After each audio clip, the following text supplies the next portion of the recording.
that we have known the what and why for the longest time. There's no dearth of policy prescriptions. Everything has to do now about implementation and execution, and therefore the how part of it. And the way these discussions happened earlier on in the year with respect to climate change, I sincerely hope that in the next couple of days, as these sessions move forward, we will, and all of you will come back with the how part of it. And I'd learned it, I mentioned it in an earlier session a few weeks back as well, when after I took oath and I went for the IMF World Bank meetings in Washington, and I was asked to come in and join Finance Ministers Coalition for Climate Change. तो मेरा पहला ज़हन में ये गया कि finance ministers का क्या ताल्लुक है इस सारी चीज़ से. But the reality is, when I went there, and whether it's the OECD finance ministers or they were from the emerging markets, it was quite clear that while the ministers of climate change, and in today's context, the Minister of Health and Minister of Population Welfare are the folks who are going to lead, but it's really the finance ministers which make it and take it mainstream. If we are not making it part of our budgeting process, if we are not making it part of our planning process, then it remains an academic discussion. So I look forward to getting the views on the how part of it when it comes to population. और मैं अगर सारे sessions देखूं, so I do think almost every possible element has been covered, including at times areas from which we shy from, which is the religious part of it. But Maulana Usmani and Mufti Usmani being here, and I was here when Minister for Health asked him to join us a couple of months back. और उस वक्त मुफ्ती उस्मानी ने different fatwas वो लेकर आए थे और उन्होंने बड़ी डिटेल में एक्सप्लेन किया था. And I'm hoping and assuming that inshallah when he comes here as part of his session, he will do a repeat of that this has nothing to do with religion.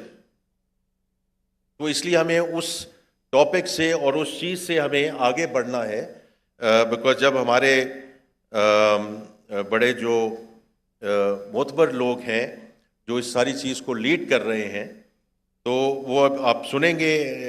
But I was very encouraged with that discussion because we can not shy away from action because some of these elements, hold us back. With respect to the economy, I had a very detailed press conference yesterday, so I'm not going to go into that. In fact, a month back, with my very honorable cabinet colleagues, we also had a very detailed session with the press with respect to structural reforms, whether it's taxation, whether it's energy, SOEs, privatization, right-sizing, pension reforms, etc. But few things are very clear. Whether it's the climate change, whatever we do in terms of how we are going to move from stabilization to inclusive and sustainable growth, the GDP does suffer. The flooding this year is going to shave off roughly 0.5% from our GDP growth forecast. So it's real. And with respect to population, the real GDP growth number, wherever we grow, whichever nominal GDP number we get to, is clearly going to be a dampener if we don't manage it and if we don't control it. In that context, it's not only about the economy that we live in today, it's also about the new economy. Because when we talk about the population dividend and with 64% of our population under the age of 30, this is not about governments giving jobs.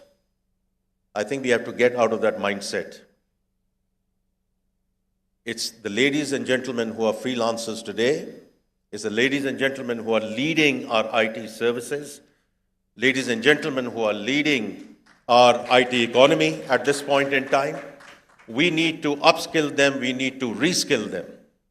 That's how we are going to go forward with respect to this population dividend. और उसमें AI, digital infrastructure, blockchain, Web 3.0.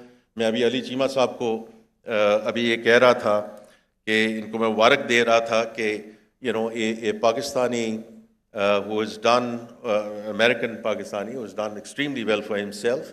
And I had the privilege of meeting him in New York on the sidelines of UNGA, who has donated money at your institution to set up blockchain. Agar aaj hamare bachche aur bachchiyan, they are writing codes at $2, $3, $4 per hour. And if they come up the curve through your institution, sir, and other institutions, as we scale it up, and if they can start writing codes at $12, $13 per hour, they help themselves and they help the country. So the new economy is very, very important. Whether it's, as I said, AI, digital infrastructure, Web 3.0, blockchain, crypto, as we go forward. And I mention it because we keep on talking about how we're going to grow our economy, but the latest chain analysis shows that we are now, as a country, number 3 in terms of crypto participation. We used to be number 10, we are now number 7, and now we're number 3. And it's very important in the context of population, it's very important in the context of youth, because all of us, or most of us, I see a lot of young men and women here, don't take me wrong, but a lot of us are going to fade away. It's this population which is going to lead the country, and therefore having the Virtual Asset Regulatory Authority so that we can take this discussion forward for the young ladies and gentlemen who are participating in this activity, but in a regulated way. Now, 2.55% is a statistics. I'm sure all the speakers before me must have talked about it.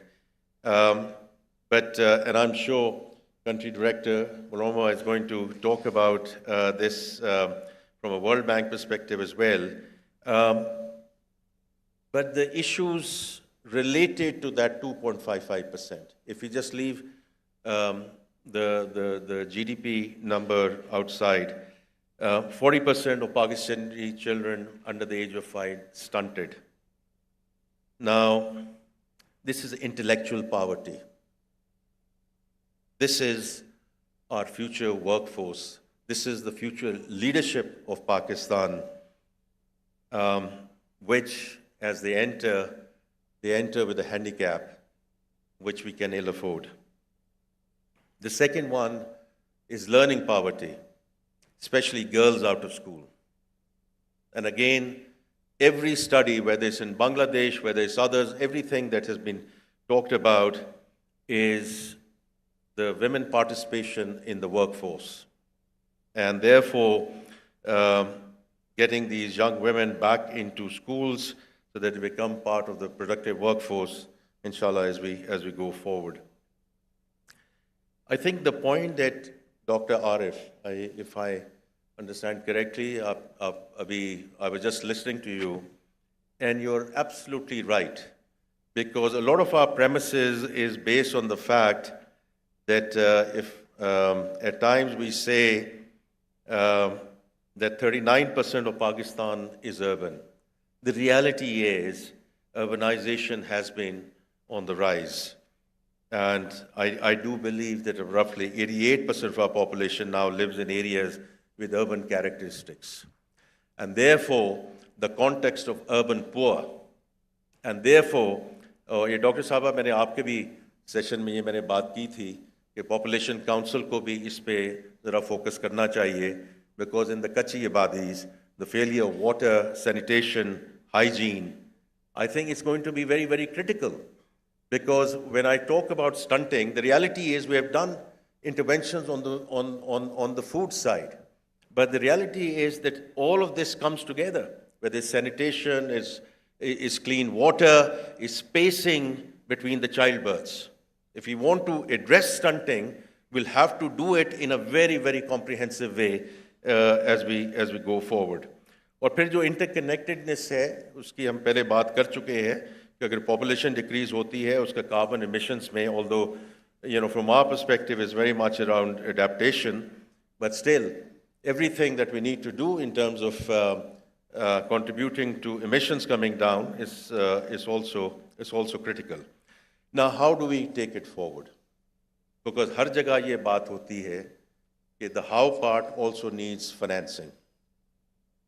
And I think as the finance minister, I would be remiss if I don't talk about how we do and how we finance this transition.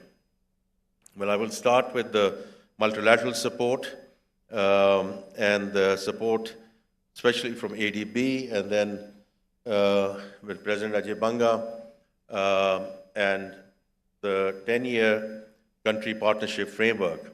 Now, this is a $20 billion commitment over the next 10 years. Every year, the World Bank has committed $2 billion of help and support and assistance. There are 6 agenda items around that $2 billion support. 4 out of 6 deal with existential issues: climate change and population. And within population, I've just mentioned the learning poverty and the stunting bit. I'm sure the country director will expand on that in terms of what they are going to fund, and the ball is in our court to come up with investable, bankable projects and schemes, and therefore looking forward on the how part of it from this August gathering. The second is what is in our control, and I do think that's very, very important, because for everything we cannot run to our multilateral partners. For everything we cannot run to international donors. It's not about ego, it's not even about dignity. It's about the resources that we have and making sure that we repurpose these resources and this funding for what we really require in this country, starting with the flooding. So there was a big discussion whether we should go into an international appeal right away. And the government and the Prime Minister decided we are not going to do that, and I think he was absolutely right. Because we have negotiated in terms of rescue and relief.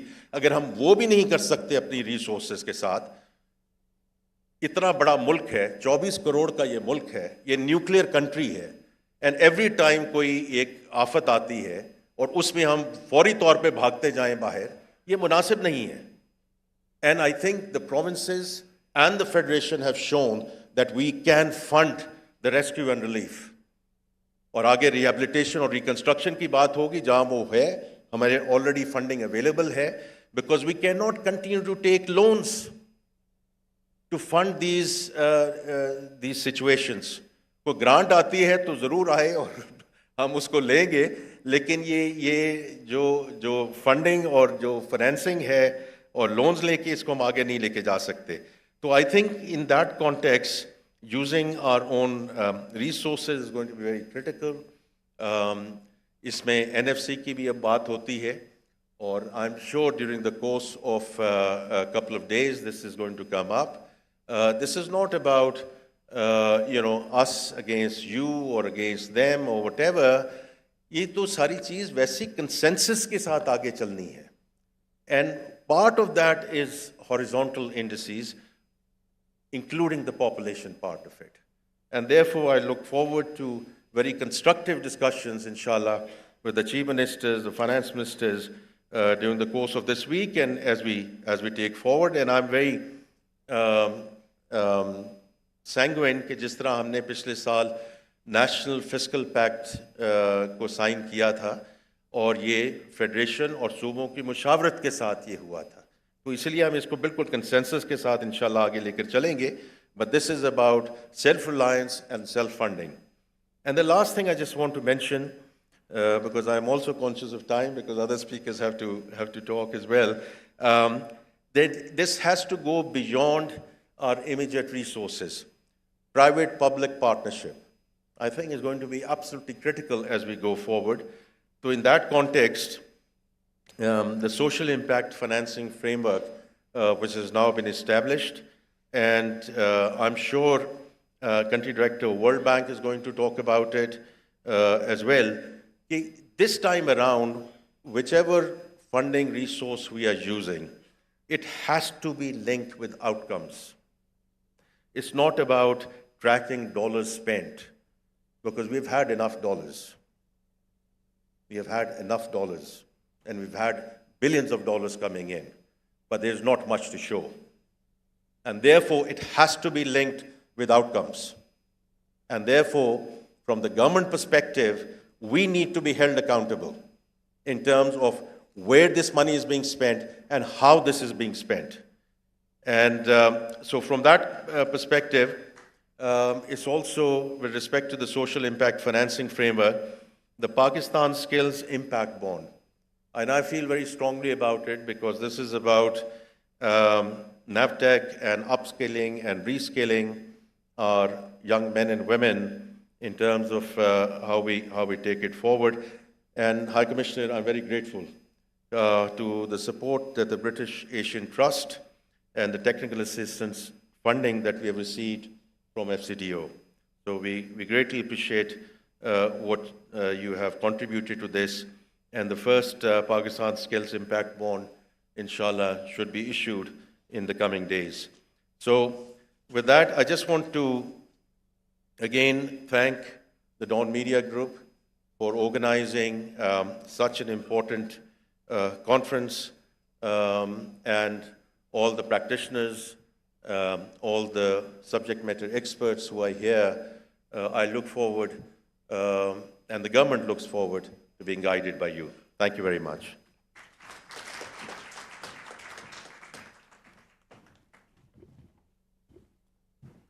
We would like to extend our gratitude to Senator Aurangzeb for his address and taking out the time to join us today. We would now like to invite Her Excellency Jane Marriott, CBG, CMG, OBE, British High Commissioner to Pakistan, to deliver her remarks. Thank you.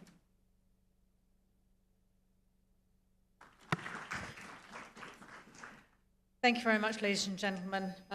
Finance Minister, Senator Rahman, all of you in the room who have been caring and working on all of these issues for a very long time. Thank you very much. Seeing the huge numbers today, the fact that it's standing room only, has really given me great heart that this is the potential to be a turning point on this issue.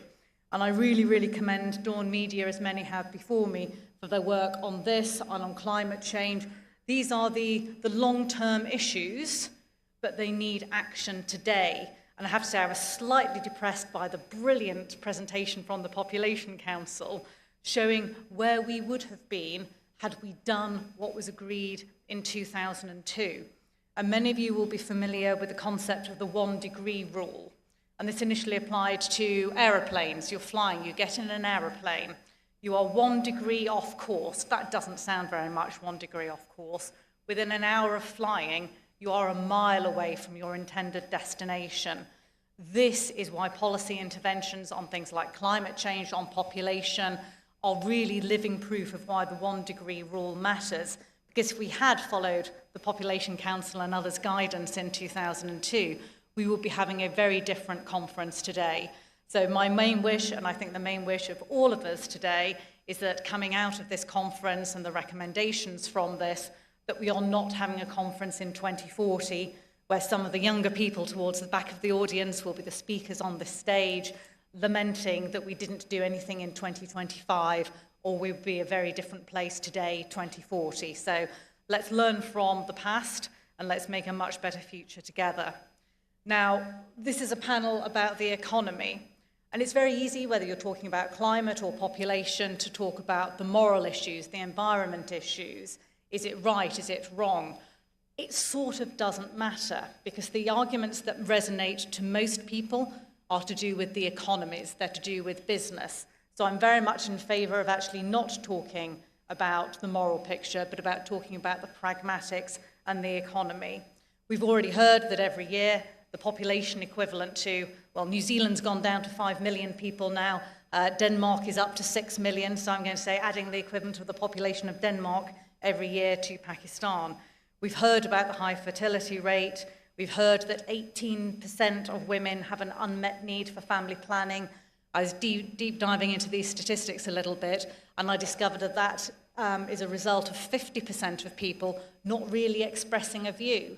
So actually 32% of people have met needs, 18% of people have unmet needs, and 50% haven't really articulated what those needs are. And I think it's not clear whether that's because those needs are being met or because they don't know what it is that they can articulate.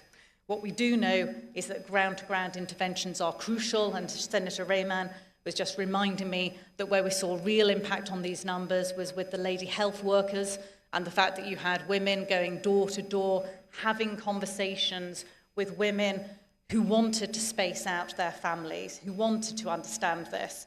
One of the most heart-rending moments I ever had was actually over a decade ago when I was ambassador in Yemen, and I went to very, very remote rural areas, and some of the women there had had 20 babies, over half of whom had died, of course, and they said to me, what we need is family planning. Our number one request is family planning.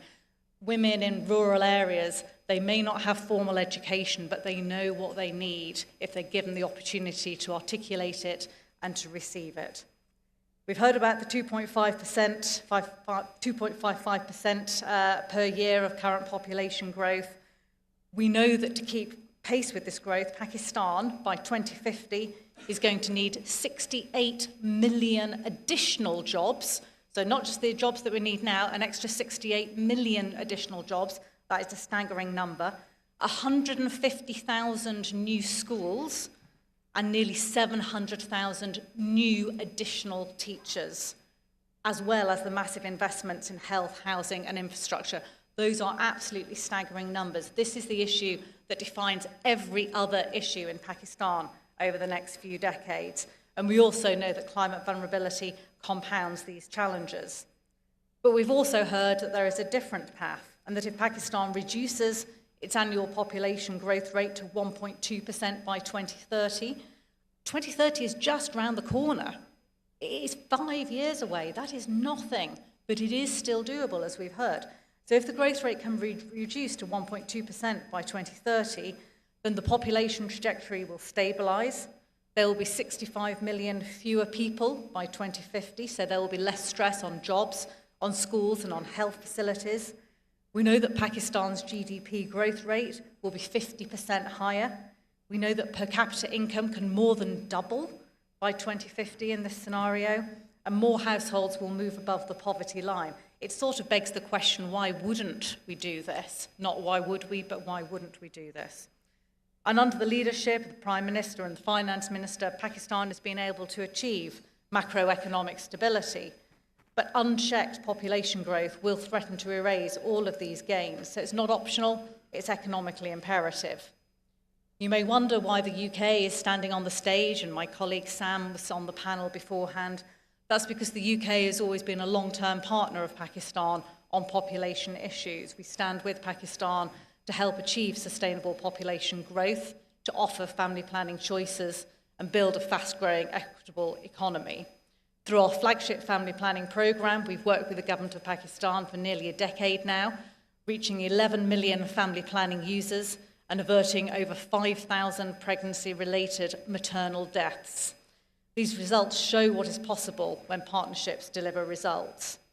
We welcome the Prime Minister's recent directive exempting family planning products from all taxes, and we are hoping that the Finance Minister will ensure this is implemented very soon. We welcome the parliamentary resolution calling for increased access to quality and affordable family planning services.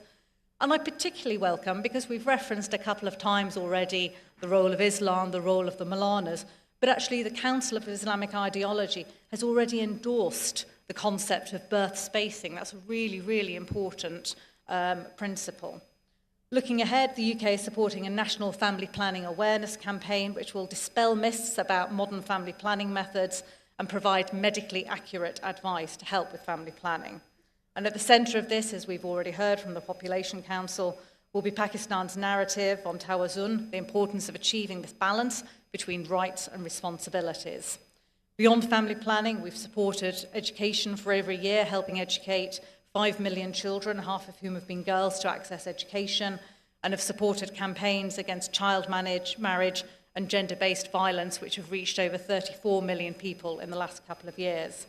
The Finance Minister has already given a few shout-outs to the World Bank, and absolutely the World Bank and the IMF are playing a crucial role to help stabilise Pakistan with its key economic reforms. So when we talk about population, we're talking about people's lives, we're talking about family planning choices, an increasing contraceptive prevalence from 34 to 50%, as set out in the last National Action Plan, could save more than 200,000 mothers and children. My favourite economic statistic, if you only remember one, remember this: investing $1 now delivers about $120 worth of savings in health and economic benefits. So I want to thank you all for being here today, for putting families at the heart of the population discussion, for putting economics at the heart of the population discussion. And achieving all of this together is possible, but it requires political will, it requires implementation, and I think based on what I'm seeing here today and the enthusiasm of this audience, it can happen. Thank you very much, ladies and gentlemen.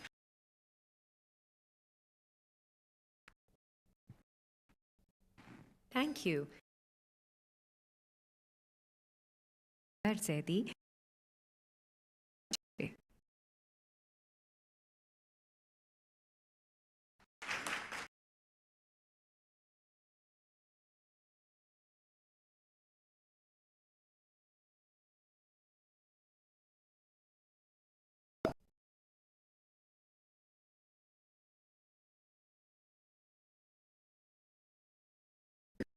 Is in very, very sharp decline. You talk to any economist, and there are many in this room, and most will agree that all our numbers are going in the wrong direction. If you were listening to what Hanid Mukhtar and looking at his presentation, doing well, and in relative terms and in absolute terms, it's much worse than has been over the last.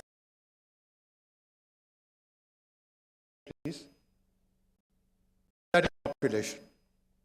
Pakistan in 25 years, literally 25 years, is going to be the third most populous country in the world. And I think that's scary. It's going to be a poor country, despite what the finance minister promises and others have promised earlier, because it's going to be matched with countries which have far higher per capita income, far higher productivity, and that's going to be in the world of competition where we compete with other countries, we are going to be left behind. Next slide, please. There are two graphs here, well, three. One is consistent with showing, I won't tell you what they're showing, but if you've been following the discussion, you'll know that one growth rate is growing at 2.55, and the other has been minus 1% in 2019-2020, minus 0.5% in 2022-23. So it gives you a sense of where the economy is and where the population growth is. Next slide, please. This is a graph which has been circulated and published by the State Bank of Pakistan. It tells you where our GDP growth is going over the last 40 years. And it's only in one direction. There's been ups and downs, and there's been ups and ups, but the overall direction is negative, down. It's coming down, and it's somewhere near 3% now, which is something that we need to be very conscious of and take cognizance of. Next slide, please. Unemployment today is 7.1%, and we know it's underreported. I don't believe those numbers. It could be 20%, it could be 18%, but what matters is that it's the highest in 21 years.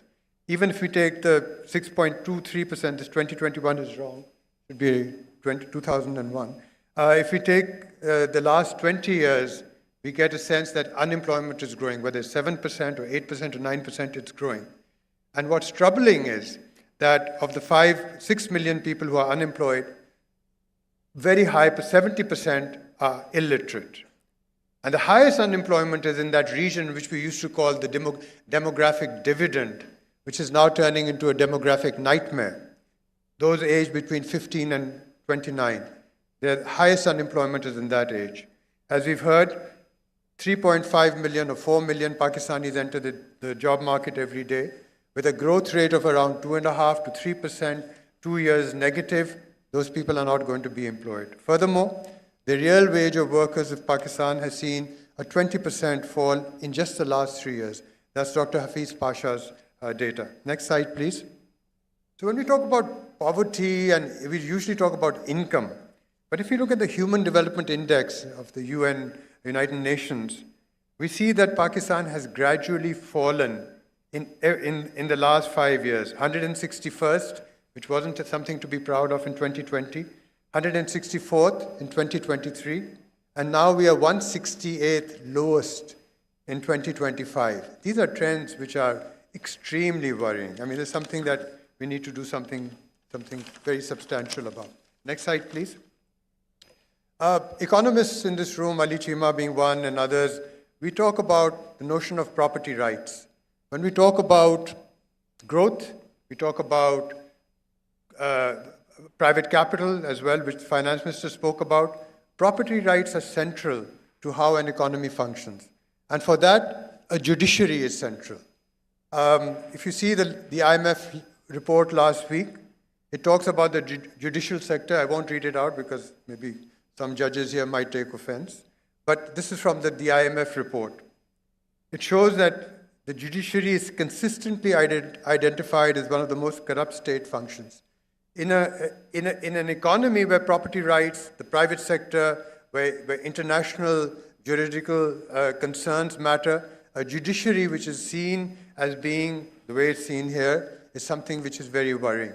Perhaps the 27th Amendment will fix that, but I don't know. Next slide, please. Here's a Pakistan investment, something which investment to GDP ratio, something that Hanid also showed. What's important here is the investment to GDP rate is the lowest it's been since 1973. It's 12.9% here. It was about 12.7% at that time. So in 50 years, our investment to GDP rate has been falling. There have been ups and downs, but consistently today, it's the lowest it's been in 50 years. Next, please. Next slide. There's a lot of talk about the new economy and IT, and I come from a university where computer science and IT, and so does Ali, is very important. But these facts will surprise you. Earlier today, Mr. Ehsan Iqbal also spoke about human capital. Today, we are half a century behind where South Korea was 50 years ago. Our secondary enrollment rates are at the level where South Korea was in 1972. Our tertiary rates, 1979.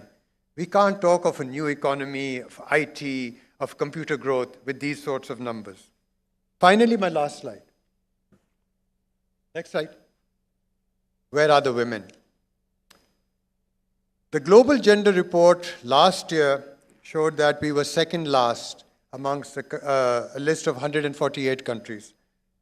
The report this year, 2025, shows that we are the lowest amongst all countries that it has recognized. There's been a debate about the data, about the methodology, but I think it's something that we need to be clear about.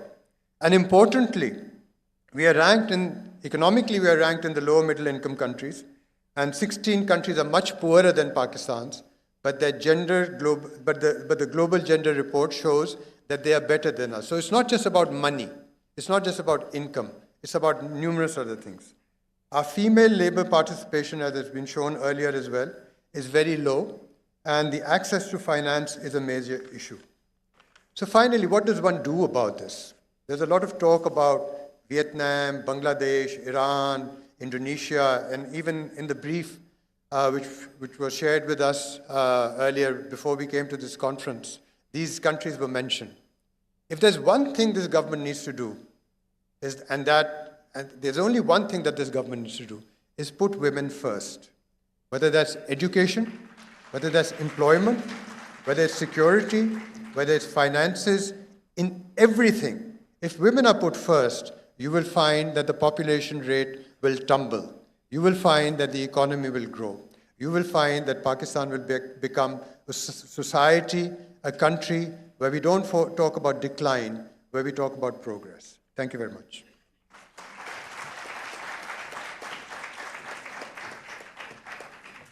Thank you, Dr. Zaidi, for your data-driven analysis. Now we would like to invite Dr. Ali Cheema, Vice Chancellor of LUMS, to deliver his remarks.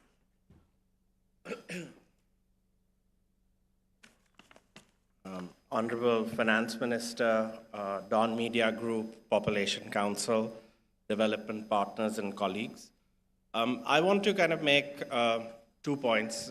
First of all, before I start, I want to acknowledge a very important change that I've seen in the macro discourse, which is largely coming from the Finance Minister, which is about putting population first in terms of thinking about the economy. And I think one of the important things about this panel was that we really dig deeper into how the two connect. So I have 2 simple messages. One is for the Finance Minister, that don't think about population only as a separate service to be provided in terms of the PSDP, but we want to center that as part of growth. If you don't bring the population down, you're not going to get growth up. And I'm going to build, it's a bit unfortunate, but Hanid showed a couple of things that I wanted to show, but the link between population and growth is really important. The second thing is, both in terms of growth and in terms of fertility decline, I completely agree with Akbar that if you don't center women, you're not going to get growth up and you're not going to get fertility down. But what I'm going to try and do is show you some evidence why I'm saying this. But there's a third thing. While I'm completely committed to the agenda of focusing on CPRs and pushing family planning, equivalently, if we can't change the structure of the economy, that's not going to create the necessary demand for fertility changes that you need. So I'm going to run through the presentation quickly, partly because Hanid has shown most of it. So I seem like the imposter who's sort of leveraging off things that are shown. But I'm going to add, and that'll make the conversation more focused. Can we go to the second slide? Can we go to the next slide, please? Okay. Okay, so this is a graph you've already seen from Hanid. The left graph shows you the divergence in GDP. I call this the 2 big divergences. And these are from our regional peers, which is Bangladesh and India. The growth rate of Pakistan is clearly diverged. The only important thing to add to what Hanid was saying is that if you look at 1980, Pakistan's GDP per capita was quite high relative to India and Bangladesh. And that is for 2 reasons. We got a colonial endowment, which was huge, much better than both many parts of India and Bangladesh. But also the growth that Pakistan experienced in the 60s put us ahead. But the second big divergence, which is that in the fertility rates, and you can see the top line, which is the right graph, is Pakistan. Then the middle line is Bangladesh, and the bottom line is India. So this starts at 1980. India's fertility rates were already far lower than Pakistan's. But, and this is the important point, Bangladesh was quite close to Pakistan, but if you look at between 1980 and 1990, Bangladesh's fertility rate actually converges with India, which shows you what the opportunities are in terms of rapid decline that can be actually achieved. But from Pakistan's point of view, we've had a delayed demographic transition. And that's, I think, at the root cause of it. We started with a big population, but the rate at which fertility is declining is just not sufficient enough to create the preconditions for growth. Can we go to the next slide, please? We keep mentioning this figure that Pakistan is now the 5th most populous countries in the world. What this figure shows is it's a plot of fertility levels given by children per women, which is on the horizontal axis, versus population growth. The shocking bit, and this is what the message I want you to take back, not only are we the 5th most populous country in the world, but amongst the populous countries, we have one of the highest rates of growth of population. That's the challenge. So we're very big, and we continue to grow fast. Many other countries that are big in terms of population, their population growth is now coming down to 1% or below, whereas we're big and we continue to grow fast in terms of population growth, and that is really the challenge. Next slide, please. Hanid has already shown this. The big question is, with high fertility rates comes an age dependency ratio, which is what the left graph is showing. Pakistan is the top line, which has a much higher age dependency ratio now relative to Bangladesh and India. So for every 100 working citizens in Pakistan, there are 70 or 72 dependents. When you look at India and Bangladesh, that's come down to around 50. Now, why does that matter? It's very simple. Think about two households. One has 8 children, one has 2, and they have exactly the same income. The households with 8 kids are going to have very low savings, and the households with 2 kids are going to have much higher savings. So they're going to be able to invest more or generate those savings for the economy. And that's the difference between India, Bangladesh, and Pakistan, that our age dependency is high, so that impacts the saving rate, as Hanid pointed out. The right figure is just showing the net saving per capita, and you can see the big difference between India, Bangladesh, and Pakistan. Next slide, please, which translates into an investment gap between these countries that Hanid has also talked about. But the important thing is, how does it, or what's the knock-on effect on growth? And there is a nice study by the economist Asim Hussain, who used to be at the IMF, who basically it builds on work that he did in the 90s, but he's updated these figures, and it shows that basically the age dependency ratio explains about half to 2/3 of the gap in the gross domestic saving rates between Pakistan and India and Bangladesh. So our GDS is about 6.3%, and in Bangladesh and India, it's over 20%. So even if half of that gap is accounted by because of demographics, that means bringing demographics down can give you a boost of about 2%, 2 percentage point growth in terms of GDP, which is quite large. So there's a direct connection between population savings and growth, and therefore population needs to be centered as part of the growth agenda. The second channel, if you can go to the next slide, is basically the low female labor force participation rate. The big story over here is Pakistan, which is the red dot over there on the left graph, has one of the lowest female participation rates in its income cohort. So the bar is showing female labor force participation rates in countries with a GDP per capita of between 4,000 and 8,000, which is where Pakistan is. And you can see that our red dot is below the bar, so we're at the bottom end of the female labor force participation. Why is that the case? One simple reason is that care burden in households is really high. So if you look at the demographic survey and you talk to women about why they don't want to go and work, that's kind of something shown on the red bars on the right graph, they basically say that they have too much domestic work to do. So you're not going to get female labor force participation up till you can get the care burden down. And again, getting the care burden down requires sort of population measures, which will then release the labor force, which can boost growth. Can we go to the next slide? The second big reason why female labor force participation rates go down is basically because of fertility behavior. So again, if you look at the demographic surveys and you look at pregnancies and what percentage of pregnancies in different countries are associated with high-risk behavior, i.e. behavior that's going to put maternal health at risk for a whole host of reasons, the percentage in Pakistan is over 50%. Now in India and Bangladesh, that's gone down to about 30%.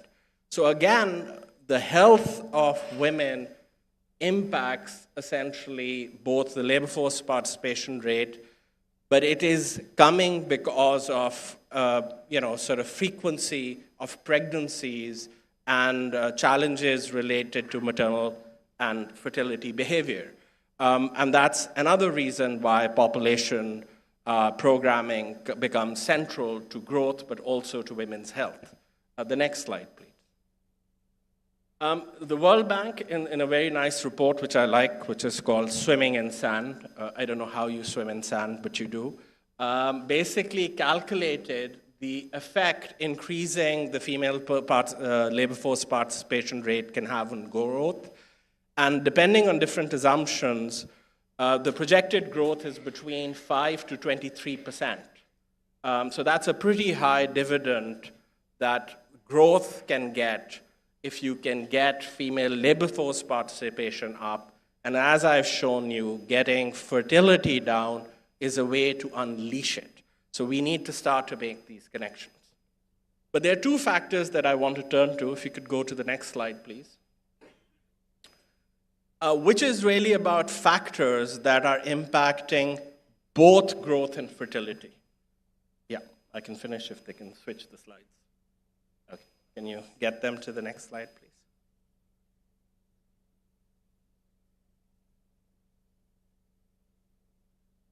Okay, no, it's the previous one.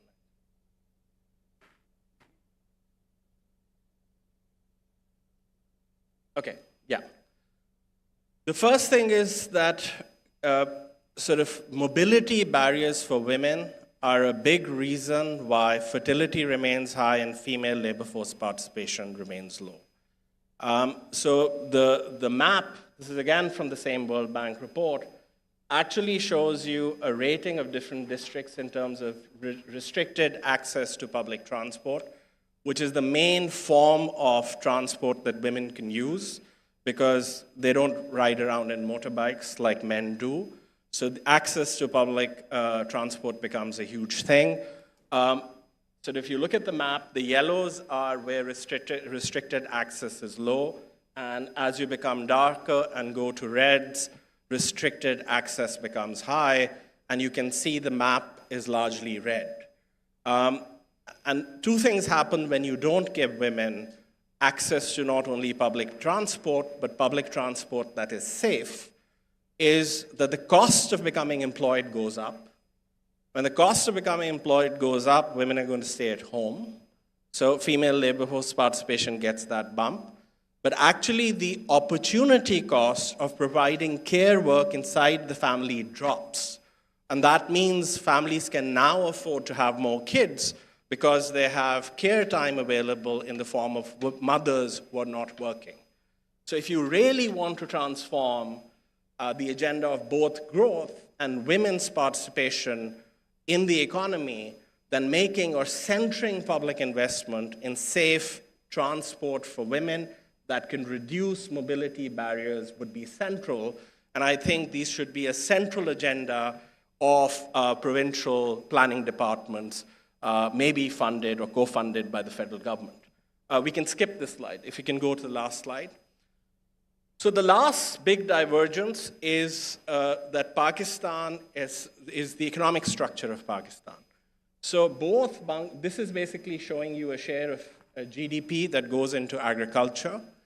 And you can see that both India and Pakistan, the share of GDP and agriculture has fallen very, very fast. In Pakistan, that structural change is happening at a much slower pace. If I put the equivalent graph for employment, what you're going to see is that the bulk of jobs in Pakistan are basically jobs related to agriculture or low productivity services. But these are not modern jobs that increase the returns to skill.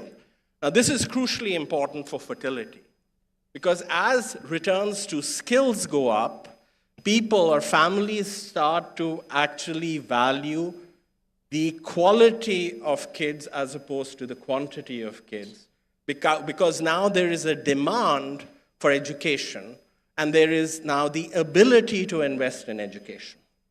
So with the structure of the economy as it is, the returns on skills are very low. My friend, who's also a relative of Finance Minister Faisal Bari, keeps saying that the question isn't why you have so many kids out of school. The question is, why do you have so many kids in school, given that the returns of skills are not that high because that's simply the nature of the demand of the economy. Added to that is the right graph, which just plots the average learning-adjusted years of schooling. And as you can see, Pakistan has one of the lowest levels, and that basically tells you the supply of schooling is not boosting learning. So unless the growth strategy can start to create sectors where the returns to skills actually go up, you're never going, I mean, if I was a family, I would much rather have 2 more kids than have fewer kids and give them education, because I just don't see the return between those 2 activities squaring. So finally, how do we bring this together? The first thing is population has to be part of the growth agenda. You're doing absolutely the right thing, but center it into your growth agenda. The second thing is when we think about fertility, we have to think about the framework as an integrated framework that centers basically women's reproductive health and safety in terms of mobility. It centers basically both structural change in the economy, and it centers essentially family planning. All these 3 things have to come together in a strategic agenda around a population that combines finance, planning, and sort of health. And unless you can bring these 3 things together, you can't pivot. The last point, and it relates to this slide. We're all sort of so optimistic about the digital economy and AI, as I am, but the digital economy and its future brings with it a huge challenge of destroying jobs. So if the jobs that start to get destroyed are precisely the jobs where skills are, then actually the returns to skills are actually going to go down. And as the returns to skill go down, you're not going to have a fertility reduction from moving in that direction. You're actually going to move in the opposite direction. That's not to say that AI, blockchain, and the digital economy cannot be used as a pivot, but we have to have a very clear strategy about it. And that strategy has to tie the digital economy to jobs, not to growth, but to jobs. And I think there's a difference between it. You can have a digital economy that grows very fast but creates a jobless growth, or you can have a digital economy that amplifies labor productivity, increases the returns to skills, and then it'll be a funnel for not only growth but also for fertility reduction. So as part of this agenda and the growth agenda, you have to have a digital plan which amplifies jobs, not growth. Thank you.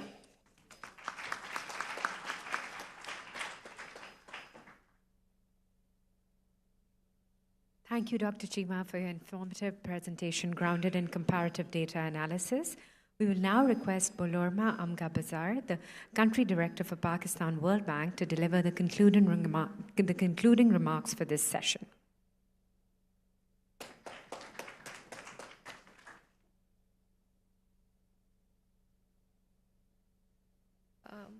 Your Excellency Senators, Honorable Minister, distinguished panelists, dear guests, friends, I'm very happy to be here today, and thank you to Dawn Media Group and to Dr. Ziba, who invited me to this event. So Dr. Ziba mentioned the Population Summit in 2015. So out of curiosity, I actually pulled out her presentation at that time. And at that time, projections estimated Pakistan's population would reach 342 million people by 2050. So fast forward 10 years, and the picture we see today is much, much worse. The population growth is a barrier to human and economic development, and it interacts with the climate change, as Minister Aurangzeb very eloquently put together. And also, Senator Sherry Rahman mentioned water scarcity, food insecurity, and I would also mention malnutrition and poverty, which are factors are very important for the World Bank. I have only like 5 slides. So first slide was with Dr. Ziba's projections, and we see today these projections are much worse. Next slide, please. Fertility, we already talked about fertility, so I will not talk much. I would only say that we have seen different numbers. My numbers are much higher, 3.6 children per woman in Pakistan, and which is higher than in South Asia. We already saw comparisons with India, Bangladesh, Nepal, and Sri Lanka. But I also compared them with some of the countries in Middle East. Still, Pakistan comes much higher. And the numbers are different, so I actually stepped out and talked with my colleague and a colleague from FCGO. We need to come up with the same numbers so the policy makers like Minister of Finance and others in the Population Council and Population Task Force can have same numbers they can work on. But the conclusion is the same. The Pakistan's fertility rates are much, much higher than other countries in the neighborhood. Dr. Zeba also mentioned the unplanned births. From 12.7 million pregnancies in Pakistan, almost half of them are unwanted. So this highlights a critical gap between demand for family planning and the availability of services. And this gap has to be closed very, very quickly. Let me now turn to the partnership strategy that the World Bank and the government of Pakistan have agreed on. Yeah, so these are 6 outcome areas, and I agree with Minister of Finance. We need to focus on the results. So in this very selective country partnership framework, we only focused on 6 areas, and one is stunting, and we know that about 40% of children in Pakistan are stunted. And it means that children cannot learn. However, 26 million children aged 5 to 16 are already out of school. And those who are in school, 4 in 5 children cannot read the basic text by age of 10.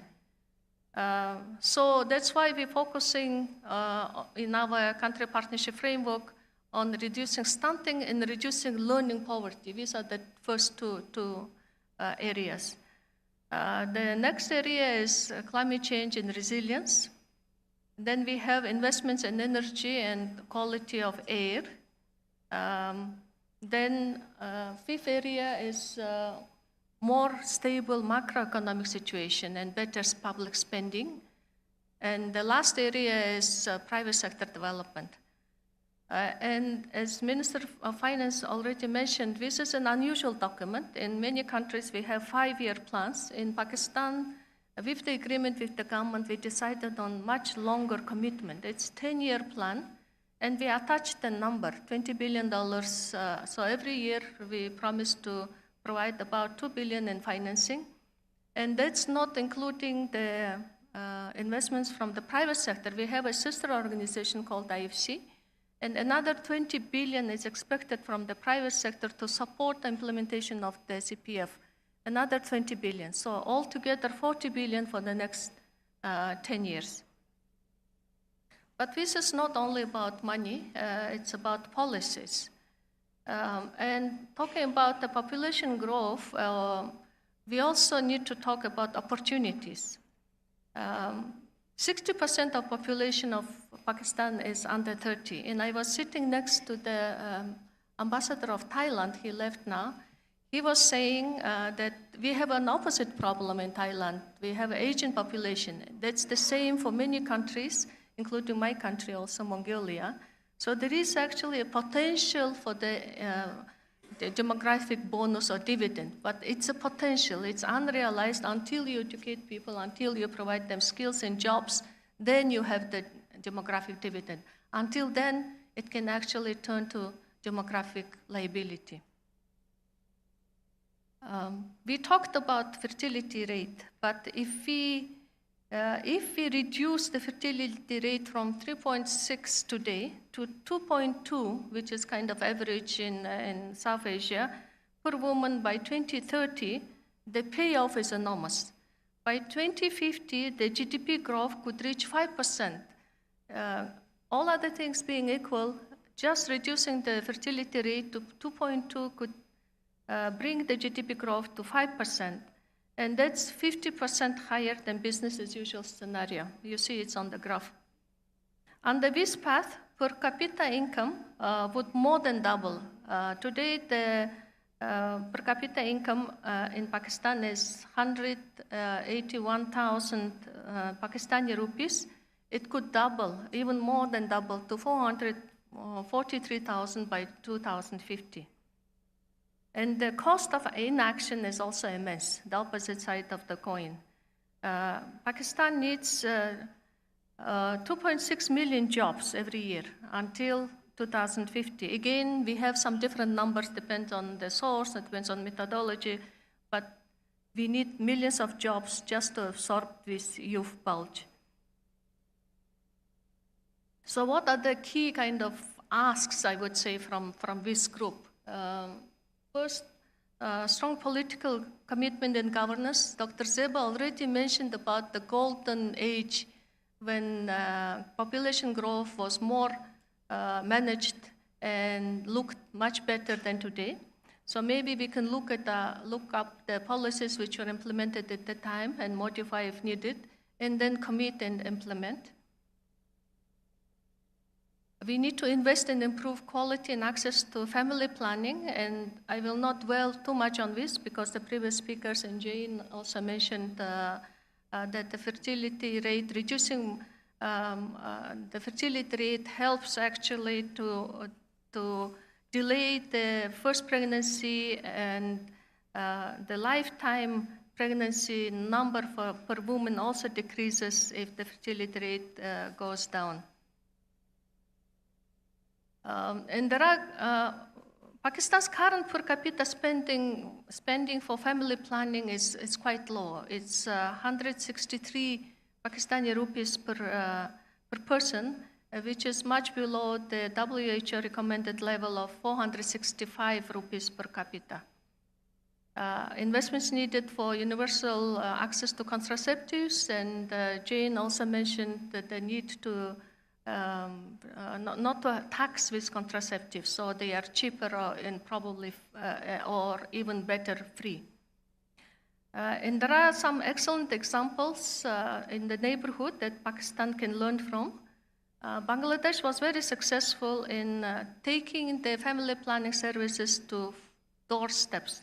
So female health workers, which are also exist in Pakistan, in Bangladesh, they visit homes offering counseling and contraceptives, and that helps to bridge the trust, bring trust, and overcome some cultural barriers, and that policy and use of health workers was very, very successful. Iran actually made family planning as a national priority by integrating premarital counseling into their health system. And every couple who is married, they have to go through the counseling before the marriage. Indonesia, where I was posted before, it's now the fourth populous country in the world, and I was a little bit scared to hear today that maybe Pakistan will overtake Indonesia in near future. So Indonesia dramatically reduced fertility by embedding family planning into their national development agenda. They invested heavily in education and empowerment of women and girls. By constitution, Indonesia spends 20% of their funds to education. So a multi-sectoral approach is needed to foster human development and economic growth. This means investing in early childhood development, ensuring foundational learning, timely school enrollment, strong literacy in numeracy skills. In conclusion, I just want to say that population growth remains one of the most pressing challenges for Pakistan. As Minister of Finance said, it's one of the existential problems that need to be solved. Family planning is not just a health intervention, it's a fundamental right. Every woman has to have information, access, and choices to make informed decisions about their health, their family, and number of children. Without managing population growth, sustainable human capital and inclusive growth will be out of reach. By investing in human capital, the foundations for healthier families, resilient communities, and more prosperous Pakistan will be put in place, and World Bank stands ready to support the government in this endeavor. Thank you very much.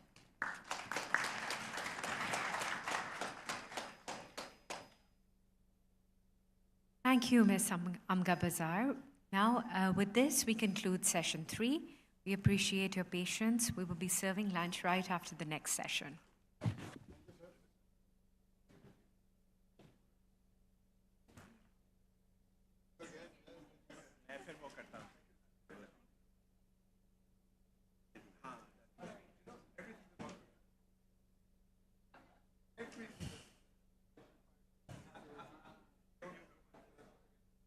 We will now be moving forward to session 4, titled Translating Political Resolve into Action on the Tawazun Narrative.